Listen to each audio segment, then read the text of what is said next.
Hello and welcome to the first Wisden Cricket Daily podcast on the 5th India-England test from Dharamshala. I'm Rana and with me today is Ben Gardner. A grim day for England, having won the toss on what looked like a very good pitch. Crawley and Duckett once more got them off to a good start before the innings unravelled in a depressingly familiar set of circumstances for the visitors.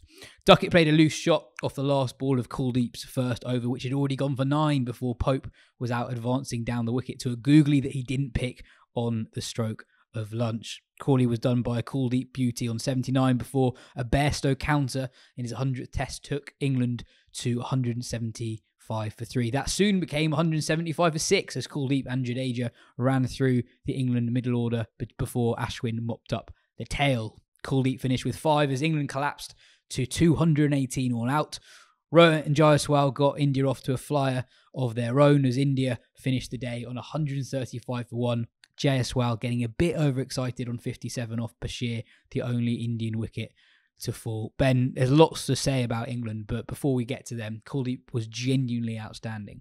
Yeah, he's absolutely brilliant. I mean, I know that his economy rate ended up being the highest of the spinners, but he actually does not bowl very many bad balls for a wrist spinner, and yet he doesn't sacrifice anything in the amount of like rip or action he puts on the ball for that, and he bowls some absolutely magic deliveries. I mean, that ball to Crawley is just brilliant because it also beats him in the air a little bit before it turns absolutely massively off the pitch to go through bat and pad, which is why Crawley, sort of coming out can't hit it on the full or not on the full, just as it bounces because he's been done that little bit. He was so good, and in the end it looks like him and Ashwin have sort of done the work together, but Kuldeep there 5 of the first 6 to fall.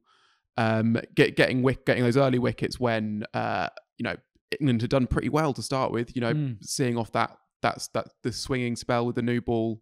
You're looking at things like actually England are kind of in the game here. It's 100 for 1, 135 for 2, and then that's when you want your wrist spinner to have an effect, and then he absolutely did. And he's been kind of threatening to do this all series, but up to this point hadn't taken 4 wickets in a game. He'd taken 4 wickets in every game he'd played. A lot of key moments in that, a lot of tight spells, a lot of so he really had an effect. But this was sort of a crowning moment for him, and also where he made his test debut at the back end of sort of the closest India have come to losing a home test series, and now he's sort of confirming that home dominance again, and maybe I think with Ashton's playing his 100th test, he's reached 500 wickets. Clearly, he's nearer the end than the start. He's 37, and people are asking who is going to succeed Ashwin, and it's Kuldeep for me basically. Like he is a bowler who can take wickets when it's not doing loads, but it's doing a little bit, so that a really high class spinner can have an effect, and he is that. He's a high class spinner, and his sort of full arrival at this level is just massive for India. The comparison I'd make with Kuldeep is actually to Bumrah, in that he's getting England's best players out when the pitch isn't doing that much for the seamers, and when it looks like England are going pretty well. Like if you go through his wickets one by one, not in order, but Stokes and Pope both don't pick wrong uns. Stokes plays back to one, he's in position to cut it, but it turns sharply into him. Pope comes down the wicket trying to flick it into the leg side for 1, but it turns the other way, beats his outside edge, and Jarrell does the rest. And the wickets of Crawley and Bairstow, they basically pitch in exactly the same spot, just outside off stump. They're both very full. As you say, the one to Crawley turns back so sharply. It takes leg stump. It takes the top of leg stump from a ball delivered from over the wicket from a left-hander, pitching outside off stump. Yeah, top of leg stump. The ball pitched in pretty much exactly the same spot for the Bairstow wicket, but sort of slides on with the arm and takes Bairstow's outside edge. You're right to point out that Kuldeep made his test debut 7 years ago, pretty much exactly at the same ground. And a clip was doing the rounds on Twitter today of his first test performance. And I found it fascinating how much he has come on as a bowler. Sure, he was very young then, but very few wrist spinners, I can't really think of anyone really, who have managed to put on that much pace, but totally retain the weapons that make them so threatening in the first place. So turn, dip, accuracy is exactly the same, if not better than it was 7 years ago. But he's doing it all at 5 mile per hour quicker. And and Alistair Cook was saying on the TNT Sport coverage that little pace difference does make all the difference, because players can't just react to the turn anymore. They have to make decisions earlier. And he's, as you say, he's threatened to do this series. And I think he's deserved a day like this where he's the main man. It was quite a cute moment at the end where they're walking off the pit field. Ashwin took forward and Kuldeep wanted to give Ashwin the ball on his 500th test. And Ashwin was like, no, you have your moment. Nakul Pandey asks, can India get Kuldeep into an overseas 11, one or two spinners? And if so, how? So it is tricky, because there is an argument that he should be ahead of Ashwin overseas now. I mean, going back to early in Kuldeep's career, when they won that first series in Australia, and Kuldeep took 5 wickets in that final test at Sydney, I think, and Shastri says after that he is our number one spinner overseas now, and that didn't sort of he's transpire. played one overseas test since. Yeah, but there is a real case for that now. But even then, that doesn't quite answer the question, because India haven't tended to play Ashwin overseas anyway, unless there's been sort of a few injuries around or another reason to. And it's complicated because in overseas test matches, India basically always play one of Ashwin or Shardul at 8 for batting cover. Yeah. And as well as Kuldeep batted in the 4th test match, he's still not really number 8. Yeah. So it's not a light for light swap with Ashwin. Yeah. So I guess I wonder if the possible return at some point of Rishabh Pant could play into this, because if you have him at number 6 and then Jadeja at 7, maybe they'll feel that the need for a number 8 downwards is lessened. And then you also look at, and this is a different form, but you look at the World Cup and what happened when they lost the all-rounder in that and needed to balance the 11. And they could have sort of replaced him with a much inferior all-rounder, but instead went, no, actually, we're going to just back our strength, which is our bowling. And that was when they brought in Shami for Pandya. Didn't work out that great for them in the end. Not in the final, that's true. But I think... But I know what you mean. Yeah. I think they might just look at it and think, like, what is the best way to get 20 wickets? That's the key thing that's going to decide whether we win overseas test matches and series or not. And Kuldeep, I can see being a big part of that. I can't think of many, we're making direct comparisons to other wrist spinners, but there aren't many of them. I can't think of many spinners in the world, not just now, but over the last 10 years, who look so threatening in the first innings. Because if you look at Kuldeep's series breakdown, he's got a lot of first innings wickets and a lot of top order first innings wickets even before this test match.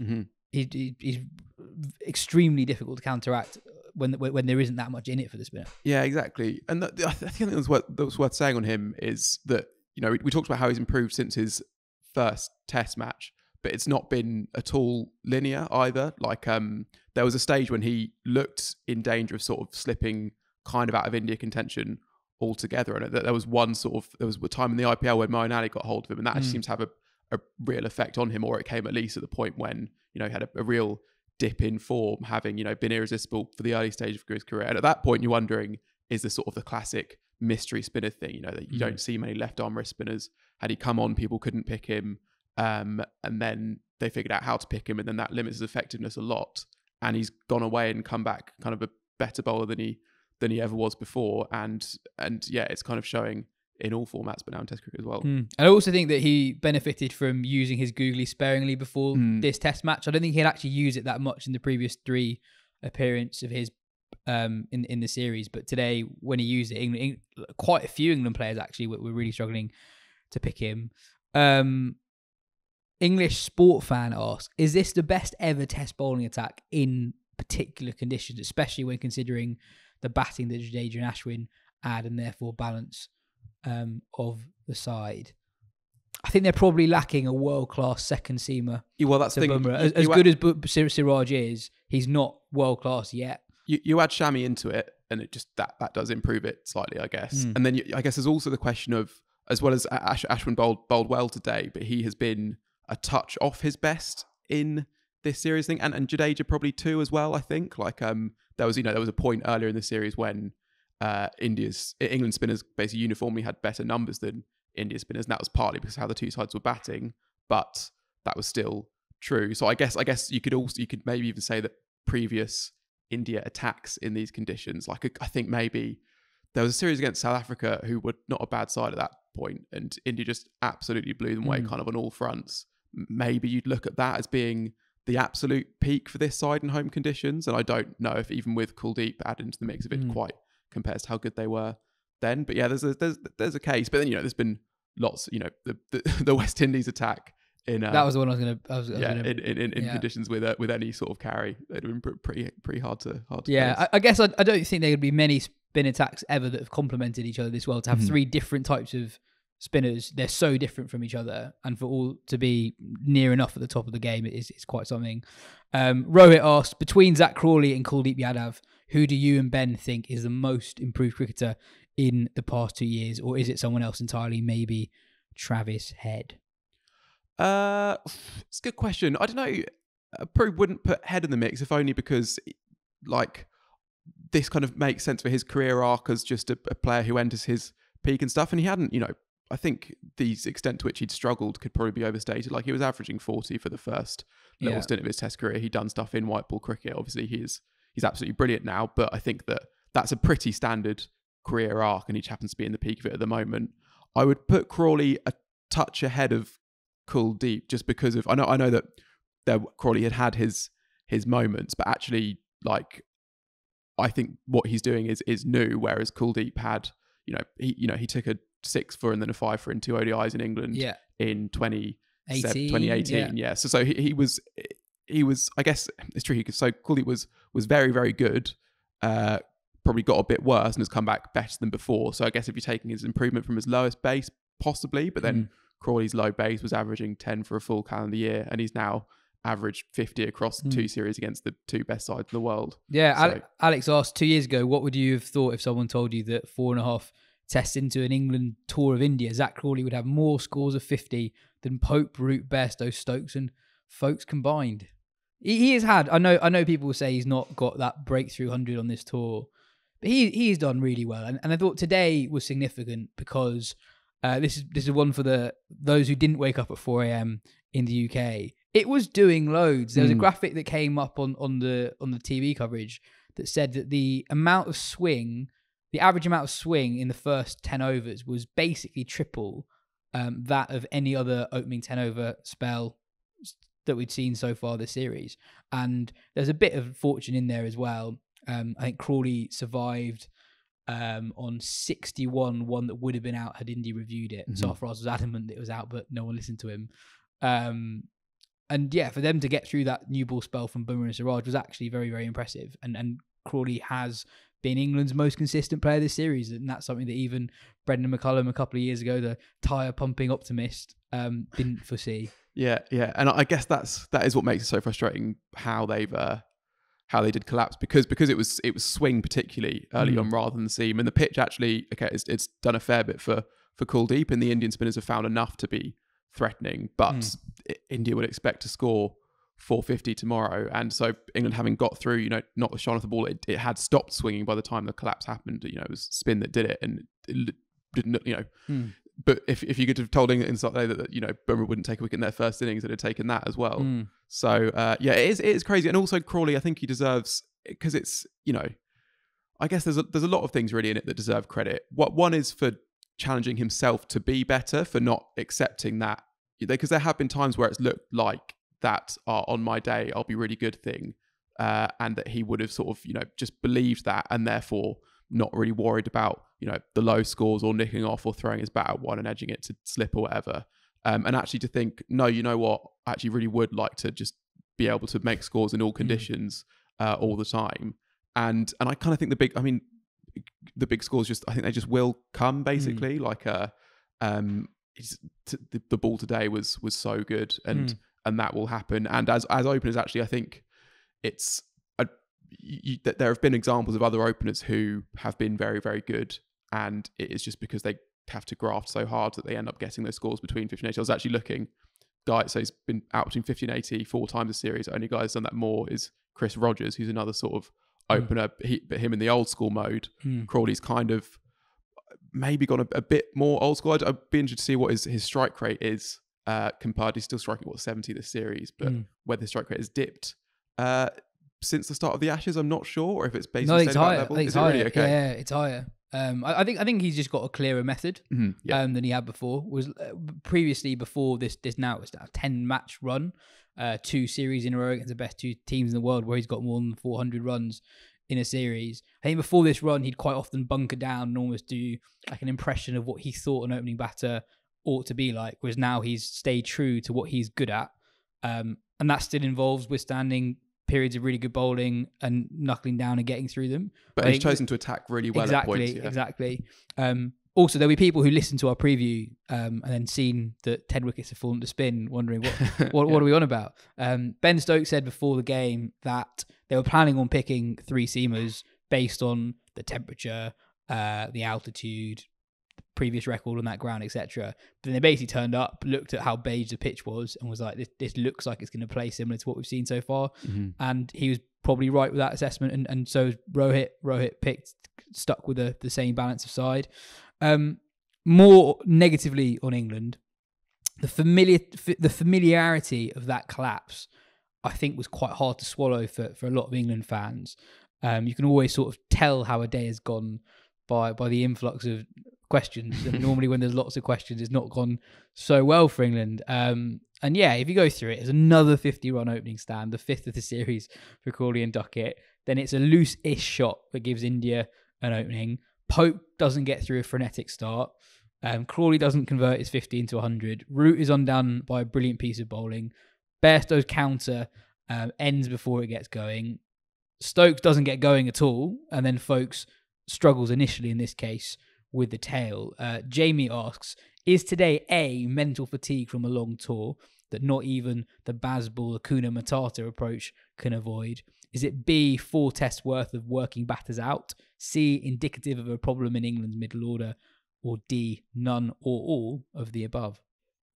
I guess most of all B, I would say, with a little bit of C. The trick thing with A is that, as you say, it has just been the same old story, hasn't it? So you can't be, that this is like, it's not mental fatigue if it's happened from from test 1. I think there has been an element of England being worked out, or at least India knowing, I don't know if Bairstow's been worked out exactly, but they know that they aren't going to have to wait too long until they get a chance with him, just because it doesn't seem like he trusts his defence too much at the moment. And it still felt today, the quality of his stroke play was brilliant, but he didn't it's just never been for long enough, basically. And then C, is it a problem with England's middle order? I mean, that's the key reason why England have lost the series, is just their middle order hasn't fired, those 3 averaging all less than 30. Whether that's a problem that will extend beyond the series, or whether this is just, a thing that happens in India, probably more the latter, especially, I guess, Harry Brook will come back in. England will have a decision to make over the gloves, and I guess that will depend a bit on, county form as well. I think there should be a chance for, a county wicketkeeper to put a run of form together and put their hand up.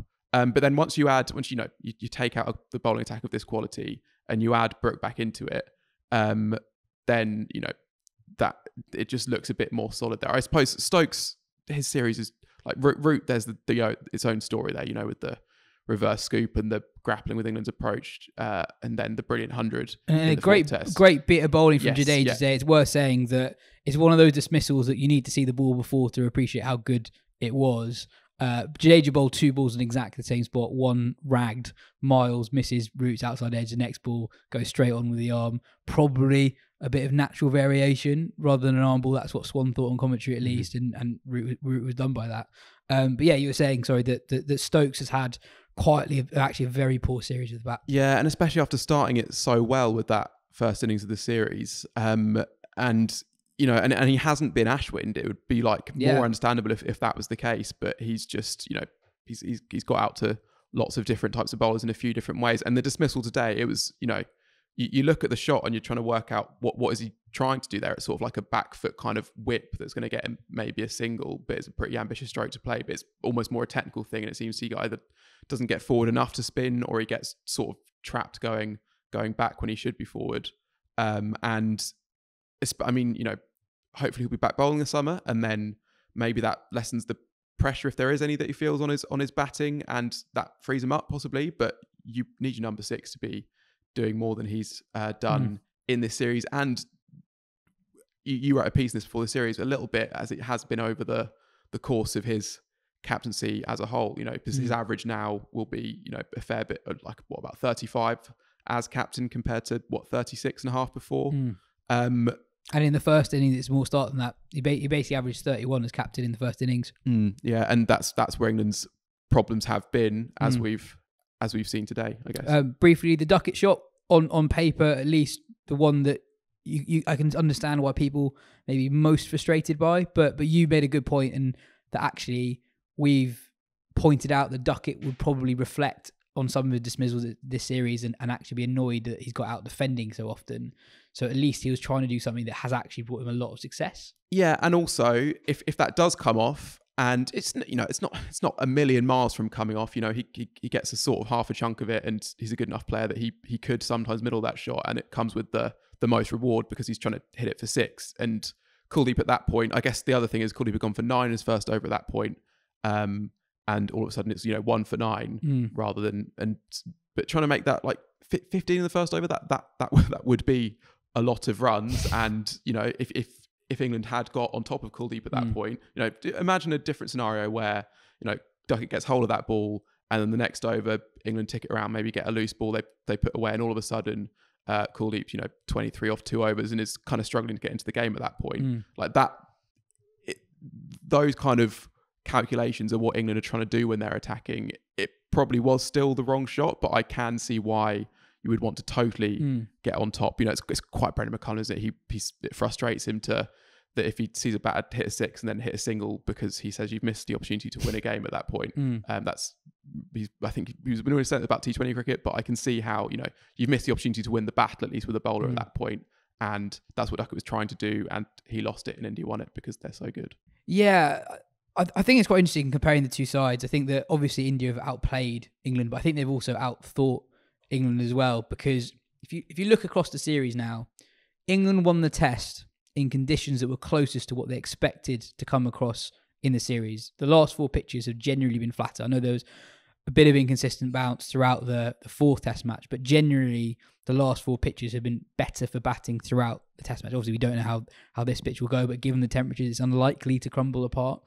And to win test matches in these conditions, you need to get 450, 500. And it seems to me that while you can justify the thought behind some of the decisions that have led to players' downfalls, I do also think that the risk reward's not there for when you're trying to score 450 on a flat one compared to race to 300 on one that's turning loads. So, for example, Pope coming down last over before lunch when you're not reading Kuldeep. Where's the reward there? That Duckett one, I understand what he's trying to do, but at the same time, quick fire 40s aren't going to win you this test match. You've got through the new ball period, which in theory at that point in the game looked like will be the most difficult period to bat, at least on day 1 or 2. So it feels like England are giving away opportunities too easily. There's another element of it is that this India attack is so good that even if Bumrah has an off day, someone like Kuldeep or Ashwin's going to have a brilliant day. So someone's always going to get you. There's that nagging sense of that. But it does feel that India have sort of... And I think also, even if you go to the opening partnership, yeah, they put on 50, but they did it slower than they've generally done. And I think Rohit has been quicker at just dropping men back and cutting down the boundary options. So, yeah. The familiarity, I think, speaks of... not enough of an effort to try and do things differently when it wasn't really working. Yeah, and maybe it goes back to that first test in Pakistan, and that's made them think that they can make, massive scores playing this way because they did it then. But that was flatter than this was. It was also because it was so flat, you had the extra sort of motivation of needing to inject time back into the game. You didn't need to do that here. I think it'd be pretty unlikely for any of these, as fair as the pitches have been, for any of these pitches to be dull draws on the 5th day, and also that bowling attack was just so much inferior to what we've had that just not back completely normally, but you don't need to get funky when you think you're slightly nose ahead in the game because wickets are just so valuable, and India have, I guess at times, especially Jaiswal, has shown that. Well, that's it for part 1. In part 2, we'll talk about Ollie Pope and the start of the India innings.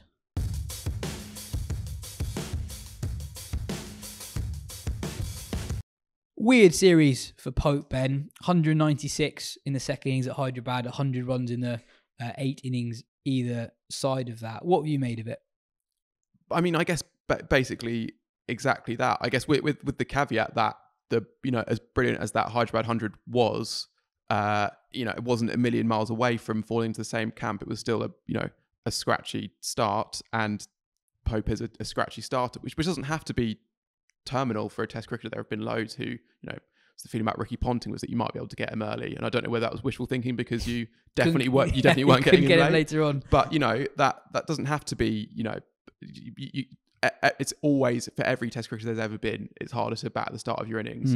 The frustrating thing, I suppose, is that Pope still seems to just want to kind of blast his way through that, rather than kind of, if you were to think like, okay, let's just take the runs that are on offer for the first 20 balls, or not even put a time limit, so just until I feel that, because it does just get easier. That's the thing that just somehow is true for every player as well, even if they're still bowling as well. A little bit of the spice will be taken out of it, and it does just get easier, even though it can feel impossible when you start. And it's just frustrating that it's just felt like, and also maybe he's just gone too early when he's felt like he's in, and he's just not given it just that little bit, just make sure my eye's in before going for it. I don't know, but it's it's been frustrating for sure. It sort of feels like if the first stage of England under Bazball was sort of characterised by shattering convention, being daring, freeing players up, it sort of feels, it's 14, 15 months since they won a series now. Because as you point out, that you can't call one-off Test series because no one says that Shawshank Redemption is their favourite film series of all time. And there's a very interesting interview that Pope gave to Joe in the magazine after the 2022 summer, where Joe brought up the whole frenetic start thing, and Pope said, the frenetic thing I've never really got, because I'm also frenetic when I score my hundreds. I'm always looking to get down the other end early in my innings because that's what works well for me. It's a positive, but it can look a little bit negative on the bad days. Suppose what you'd say is, and this is what I'm saying about like England potentially being a bit stubborn in the last year or so. What I'd say to Pope there is, well, he has a lot of bad days. I did a sort of a statsy thing on Pope today. Over the last 5 years, he fails to get to 65% of the time. And of all England top 7 batters who've played 10 or so tests in that time, that is the highest percentage on that list, against Australia and India, who he has a very poor record against. He averages 22 against them over 17 or so test matches. He averages 22. He's got past 45 twice in 34 innings against Australia and India. He is a bad starter, and it doesn't seem that there's much that's changing, and he's clearly capable of doing better than that. And I feel like the next step for this England side is sort of acknowledging where they could be better with the bat. I actually think with the ball, they've had a pretty good series with the bowlers they've got. How inexperienced they are. They managed to keep India, Jaiswal aside, relatively quiet actually, and have had moments in every single game. But it does feel like with the bat, there isn't enough space for... It doesn't seem that they're almost acknowledging that there's room for improvement when there clearly is. Yeah, and in some ways, this is just the story of all kind of Test cricket coaching in particular, kind of almost throughout history, especially English cricket history, and captaincy as well, where you have the disciplinarians and the guys who sort of free you up. It's Hussain to Vaughan. It's like this is kind of the story, but then the challenge is, and this also you see this actually more broadly across sports, is can you have a coach and a leadership team who can instill two different ideas, or when something stops working, go to something else.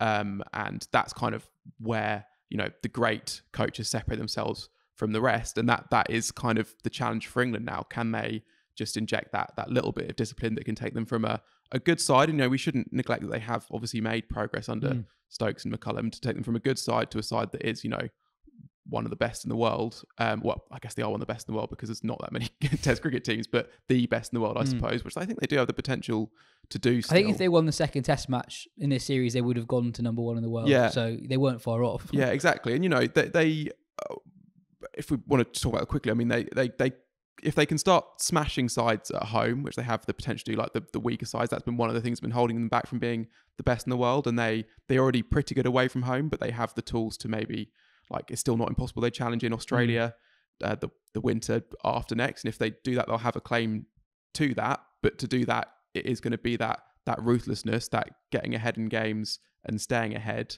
And to do that, that feels more of an issue on the batting side. And that will just need these guys who have done very good things at times under Stokes and McCullum to look to the example of Zak Crawley, really, and think like, what do I need to take my game to the next level to be, you know, a player who is properly world class, rather than someone who's just having good days, but maybe not improving as I would like to be, I suppose. Someone who looks properly world class is Yashasvi Jaiswal.